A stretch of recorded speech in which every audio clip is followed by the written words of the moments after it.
Comment naissent les nuages? Salut les petits curieux!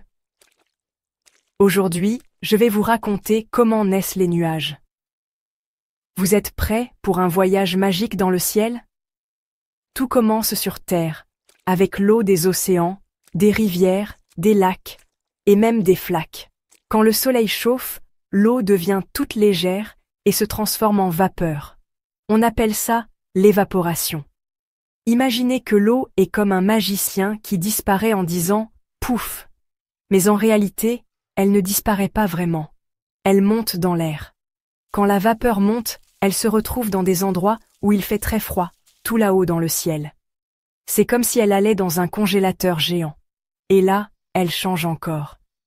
Les petites gouttes d'eau, ou parfois des cristaux de glace, se regroupent, un peu comme des copains qui forment une équipe. Et quand elles sont assez nombreuses, tada! Un nuage apparaît. Il y a plein de sortes de nuages, un peu comme des bonbons de formes différentes. Les cumulus, ce sont les gros nuages tout blancs qui ressemblent à du coton. On a envie de sauter dedans, non? Les stratus, ceux-là forment une grande couverture grise. Quand ils arrivent, il peut pleuvoir. Les cirrus, tout légers, tout fins, comme des plumes dans le ciel. Que dit un nuage à un autre nuage quand il pleut? Je suis désolé, je n'ai pas pu me retenir. C'est le vent qui les pousse, comme un souffle magique. Parfois, ils voyagent super vite, et d'autres fois, ils semblent rester au même endroit. Mais attention, ils ne tombent pas. C'est l'eau ou la neige à l'intérieur qui peut tomber, sous forme de pluie ou de flocons. Tu veux savoir pourquoi certains nuages font des éclairs, ou pourquoi ils sont parfois noirs? Pose-moi tes questions en envoyant un mail avec l'accord de tes parents à dmpourquoi@gmail.com. Et n'oublie pas de t'abonner pour ne rien rater. À bientôt pour de nouvelles aventures dans le ciel. Maintenant, revenons un peu en arrière. Vous vous souvenez de l'évaporation? C'est un processus fascinant. L'eau, chauffée par le soleil, devient si légère qu'elle s'élève dans l'atmosphère. Mais ce n'est pas tout. En montant, elle rencontre des températures plus basses. Imaginez que vous montez une montagne. Plus vous montez, plus il fait froid, n'est-ce pas? C'est pareil pour la vapeur d'eau. En montant, elle se refroidit et se transforme en minuscules gouttelettes d'eau ou en cristaux de glace.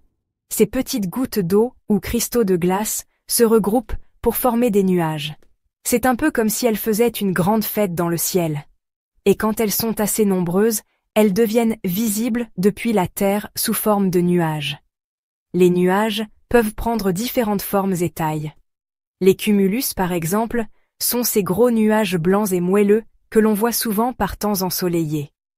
Ils ressemblent à des boules de coton géantes flottant dans le ciel. Les stratus, en revanche, sont des nuages bas et gris qui couvrent souvent tout le ciel comme une couverture.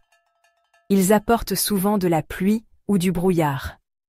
Les cirrus, quant à eux, sont des nuages très hauts et fins, ressemblant à des plumes délicates.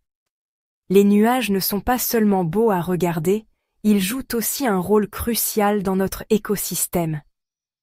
Ils aident à réguler la température de la Terre en réfléchissant une partie de la chaleur du soleil et en retenant la chaleur de la Terre pendant la nuit. Les nuages sont également essentiels pour le cycle de l'eau. Ils transportent l'eau d'un endroit à un autre, permettant ainsi la pluie, la neige et d'autres formes de précipitations. Sans nuages, notre planète serait un endroit très différent. Alors, la prochaine fois que vous regardez le ciel, prenez un moment pour apprécier la magie des nuages. Ils sont bien plus que de simples masses blanches ou grises flottant au-dessus de nos têtes. Ils sont le résultat d'un processus complexe et fascinant qui commence ici, sur Terre.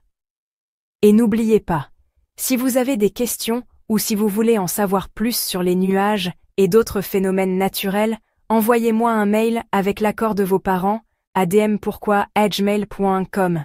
Je serai ravie de répondre à vos questions. Et surtout, n'oubliez pas de vous abonner à notre chaîne pour ne rien rater de nos prochaines aventures. À bientôt pour de nouvelles découvertes passionnantes. À bientôt pour de nouvelles aventures dans le ciel.